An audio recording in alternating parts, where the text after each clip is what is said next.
unexpected just happened, and Washington is furious. In a move that's shaking up global power dynamics, Burkina Faso's bold young leader, Ibrahim Traoré, has officially asked US troops to pack up and leave. That's right, no more American military boots on the Sahel. And here's the kicker. This bold stand comes at a time when Donald Trump is rallying for a tougher America on the world stage. Traoré's message? Africa doesn't need your protection. It needs its sovereignty. Renforcement de la coopération africaine et solidarité face aux défis du Sahel, le président du Faso, le capitaine Ibrahim Traoré, a reçu ce mardi à Ouagadougou un émissaire du président de l'Union africaine, l'Angolais João Lourenço. M. Antonio Tete, porteur d'un message spécial, est venu s'enquérir de la situation nationale et régionale, une mission d'écoute et de concertation pour envisager ensemble des solutions africaines aux défis africains. Je vous propose d'écouter maintenant l'hôte du chef de l'État. Whether you see it as a liberation move or a diplomatic slap, one thing's clear. Trump didn't see this one coming. So, what triggered Traoré's bold rejection of US military presence? And why does it hit so close to Trump's legacy? Let's break it down. Traoré pulls the plug. US troops told to pack up. In a move that sent shockwaves through Washington, Captain Ibrahim Traoré did what few African leaders have dared. He told US troops to leave Burkina Faso. Just like that, the decades-long grip of Western military presence was shaken off in one stroke. No consultations, no lengthy negotiations, just a sovereign decision from a leader tired of foreign boots on African soil. And let's be real, Traoré's message wasn't just to the Pentagon, it was a loud and clear signal to Donald Trump and his supporters who continue to see Africa as a playground for American interests. For years, Burkina Faso's deserts were dotted with drone bases and anti-terror operations led by US forces, often acting without transparency or accountability. But Traoré isn't playing that game anymore. He's standing up for the dignity of his people, for a military that defends its nation, not one outsourced to superpowers with ulterior motives. Trump's administration had doubled down on militarization in Africa under the guise of security, funneling billions into operations that conveniently left behind instability, surveillance, and puppet regimes. Traoré saw through that. He's betting on national self-reliance, African unity, and the strategic autonomy that leaders like Thomas Sankara once dreamed of. And the people? They're not just supporting him, they're marching behind him. This isn't just a troop withdrawal, it's a political earthquake, and the aftershocks are just beginning. Traoré's Burkina Faso has officially evicted the empire. Trump's Africa legacy. I don't think I was just saying the right. Broken promises, broken trust. Let's call it what it is. Trump's record in Africa was a mess. Under his leadership, American foreign policy toward the continent was more about dominance than diplomacy. He mocked African nations behind closed doors, remember the whole countries comment, and then expected them to welcome US troops like saviors. What he never understood is that Africans aren't looking for handouts or invasions masked as partnerships. Traoré understood that. Trump brought bombs. Traoré brings dignity. Trump sent weapons. Traoré is building schools, hospitals, and factories. While Trump slashed humanitarian aid and cut essential partnerships with African countries, he still tried to expand US military presence in West Africa under the pretense of fighting terrorism. But ask the people of Burkina Faso, did that strategy make them safer or more dependent? Traoré knows the answer. Unlike Trump, who catered to defense contractors and deep state agendas, Traoré listens to the people in the streets. He knows their fears, their hunger for self-rule, and their rejection of a neo-colonial setup that the US keeps pushing. America under Trump treated Africa like a pawn on a global chessboard. Traoré's rejection of US troops is a rejection of that entire worldview. He's restoring African agency. And the irony? Trump called himself an America First president, but ended up exporting instability abroad. Traoré's Burkina Faso First approach is putting his country back in control. That's the difference between a populist brand and populist action. The people of Burkina Faso know who truly stands with them, and it's not Trump. The silent invasion, US troops were no guests. For too long, US military presence in Burkina Faso flew under the radar. No democratic vote. No full disclosure, just silent deals brokered by Western diplomats and rubber-stamped by puppet politicians. But Traoré changed the rules. He didn't just question the presence, he kicked the door down. Trump's policy treated African soil as if it were open terrain for American defense experiments. Surveillance hubs popped up. Private contractors operated with impunity. The local population? Ignored. Until now. Captain Ibrahim Traoré made it very clear. This was never a partnership. It was a one-sided occupation, cloaked in jargon like counter-terrorism. U.S. troops weren't defending Burkina Faso. They were defending U.S. interests, including control over Sahelian resources and strategic positioning against China and Russia. Let's stop pretending. This wasn't charity, this was chess. And Traoré flipped the board.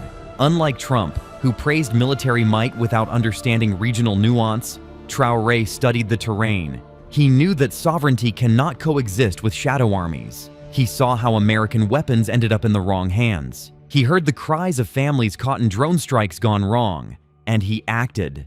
Traoré's move wasn't rash, it was righteous. U.S. troops had long overstayed their welcome. Their mission morphed into an occupation. Traoré's boldness broke that cycle. Now, for the first time in years, Burkinabe citizens can dream of a military that actually protects them. De cette brigade sont l'ordre public, la salubrité publique, la tranquillité publique, la discipline dans les espaces publics, le civisme et la citoyenneté, le respect des symboles nationaux et de l'autorité de l'État, la sécurité routière.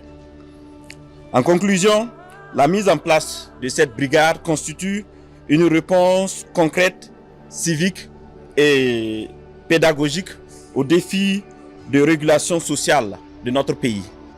Media meltdown. Western coverage turns desperate. The moment Traoré announced the expulsion of U.S. troops, Western media erupted. CNN, Fox, The New York Times, suddenly everyone had a hot take. They called him a radical. They painted him as unstable. But let's cut through the spin. This is a young leader refusing to play second fiddle in his own country, and that terrifies them. Trump-era politics shaped a media landscape that echoes elite fears rather than grassroots truth. So, when Traoré acted with sovereignty, media outlets, trained to worship power, didn't know how to respond. Under Trump, African leaders were either praised if they bowed or vilified if they dared to resist. Traoré chose resistance, and now the propaganda machines are in overdrive. They accuse him of aligning with hostile nations. They question his democratic legitimacy, but none of these outlets ask the real question: why were American troops there to begin with? Who gave them the moral authority to operate in a foreign land without the full consent of its people? Trump never answered that. He didn't care to. For him, Africa was never about partnership. It was a profit zone, a place to expand U.S. dominance without accountability. But Traoré's act ripped the curtain, and the Western media, still clinging to a Trumpian lens, is scrambling to regain narrative control. But guess what? The world is watching. Social media tells a different story. And in that story, Traoré isn't the villain. He's the voice of a new Africa, independent, proud, and tired of being framed by outsiders.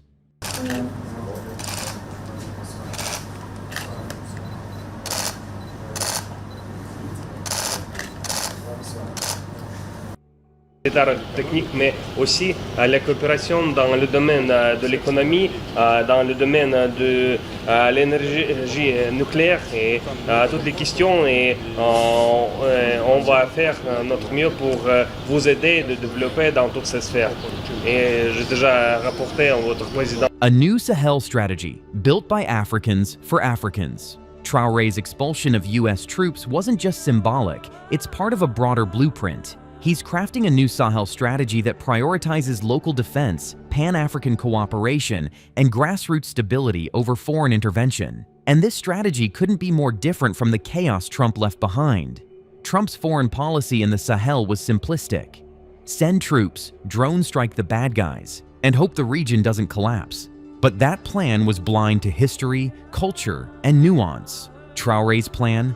Local recruitment, homegrown intelligence networks, security councils made up of traditional leaders, not foreign diplomats. He's giving communities ownership over their own peace. That's something Trump never offered. While Trump funneled billions into defense contractors, Traoré is channeling resources into vocational training for former militants, empowering them to rejoin society with skills and purpose.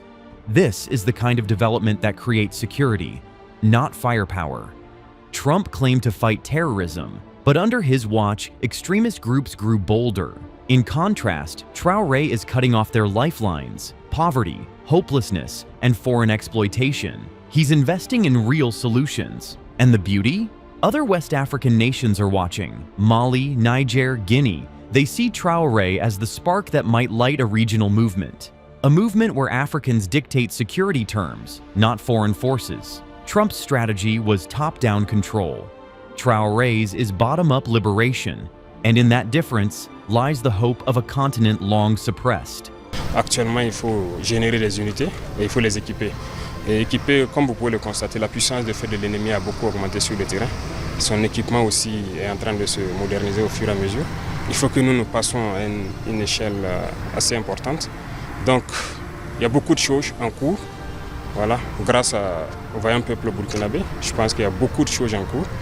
Des acquisitions sont déjà faites en termes de moyens de combat et tout, terrestres, surtout aériens aussi. Nous sommes très contents aujourd'hui d'avoir sur notre sol, je peux dire, le drone le plus performant. Mais on ne va pas vous le faire voir parce que c'est aussi stratégique.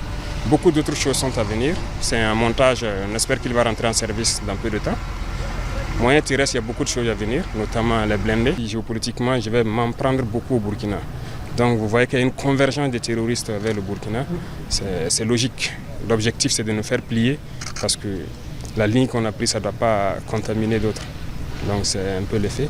Donc c'est normal que l'activité terroriste s'intensifie, mais l'idée de nous disperser nos forces, nous empêcher de nous réorganiser, non. Il faut qu'on reste serein, qu'on puisse s'organiser pour faire face. Sinon, si on doit suivre le rythme de l'ennemi, on restera dans la même chose que dans les années antérieures, à courir à gauche, à droite. On ne pourra jamais se restructurer, constituer des unités en mesure de combattre. Donc voilà un peu la dynamique. Et les gens doivent comprendre ça, et ne pas se décourager.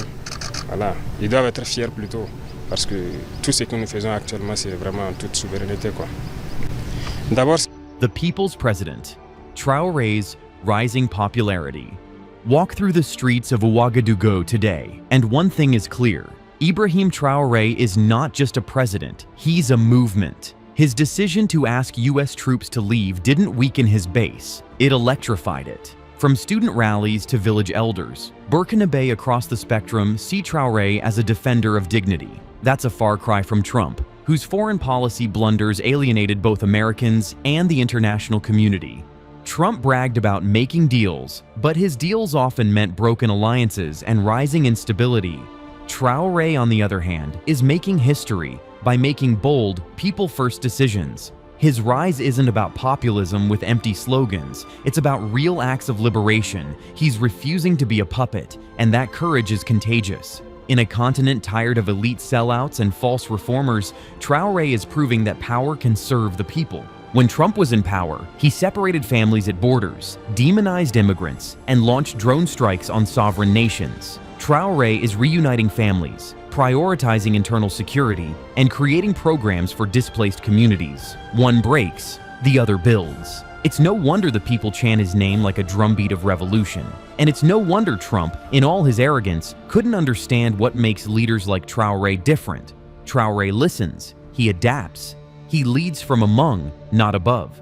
Burkina Faso isn't just shifting politics, it's reshaping what leadership looks like. Military sovereignty, Traoré's vision for African autonomy. One of the most underestimated aspects of Traoré's leadership is his commitment to military sovereignty. While Trump believed in flexing American muscle across the globe, Traoré believes in teaching African nations to stand on their own feet. And that's not just rhetoric, it's happening now. Traoré is investing in defense infrastructure designed and operated by Africans. Training camps are opening. Local defense industries are emerging, military doctrines are being rewritten to fit African realities, not NATO guidelines. And the driving force? A belief that no nation can be free if its defense is outsourced. Under Trump, African nations were pressured to pick a side, either align with the US or face sanctions. Traoré said no. He's forging new alliances based on equality, not fear. Russia, Turkey, even non-aligned nations. He's exploring partnerships that put Burkina Faso in the driver's seat. That independence terrifies those who thrived under the Trump model. Because when Africa builds its own military might, foreign powers lose their leverage. Trump's strategy was always about dependency. Traoré's strategy is about development, and more importantly, defense with dignity. No more proxy wars, no more drone strikes from unseen skies. Traoré's troops march with purpose because they're defending their homeland, not Washington's agenda. That's what military pride looks like. And for once, the narrative isn't about a strong man clinging to power. It's about a nation reclaiming it. La patrie ou la mort. La patrie ou la mort. L'AES est l'avenir d'Afrique. Donc nous sommes là ce matin pour dire ce qu'ils ont commencé au niveau de Paris, ça ne va pas marcher. Nous sommes ensemble depuis des années. Nous vivons ensemble. Il n'y a pas de problème. Aluta continua thanks all Africans around the globe for supporting and standing with Captain Ibrahim Traore in this massive rally. Africans in different parts of the world have raised their voices to stand with Captain Ibrahim Traore. Dear lovely family, friends, fellow Africans, I'm very happy in this rally. I saw many young people, and this is the hope that young people are awakening. We expected maybe Africa's new dawn, why this moment matters globally. This isn't just about Burkina Faso. It's about the future of the entire African continent. Traoré's move to evict US troops marks a turning point, a line in the sand. For decades, leaders bowed to Western pressure, fearing financial consequences or political isolation. Traoré flipped that turnover. He's not just leading a nation, he's inspiring a continent. Trump's model of foreign engagement was transactional. He offered crumbs and demanded loyalty. But loyalty built on fear is fragile. Traoré is building trust by speaking truth, taking risks, and putting country before convenience. That's the kind of leadership Africa has been crying out for. And it's working. The youth are mobilizing. Diaspora communities are paying attention. Leaders across the Sahel are rethinking their alliances. And in the halls of Washington, a new kind of panic is setting in. Not because of war, but because of awakening. Traoré didn't just push back on American troops, he pushed back on a century-long mindset. A mindset that saw Africa as a pawn, not a player. That era is ending. What Trump never understood is that true influence comes from respect, not dominance. Traoré gets that. And as Burkina Faso writes its own story, without Trump's troops, without America's strings, it's laying the groundwork for a future where Africa defines itself. In every village, every classroom, every base, Burkinabe are lifting their heads higher. Burkina Faso just sent a message to the world, and it's loud, clear, and unapologetically African. By ordering US troops out, Ibrahim Traoré isn't just rewriting military contracts. He's redrawing the map of influence in West Africa. For Trump, this isn't just about losing ground in a small country. It's about losing the narrative. The America First doctrine just hit a brick wall called African resistance. And Traoré? He's emerging not as a rebel, but as a symbol of rising African autonomy. As US power stumbles in the Sahel, the global chessboard is shifting. So, what's next for Trump's foreign policy influence? And can America win back the continent's trust? Hit that like, drop your thoughts in the comments, and subscribe for more global power twists.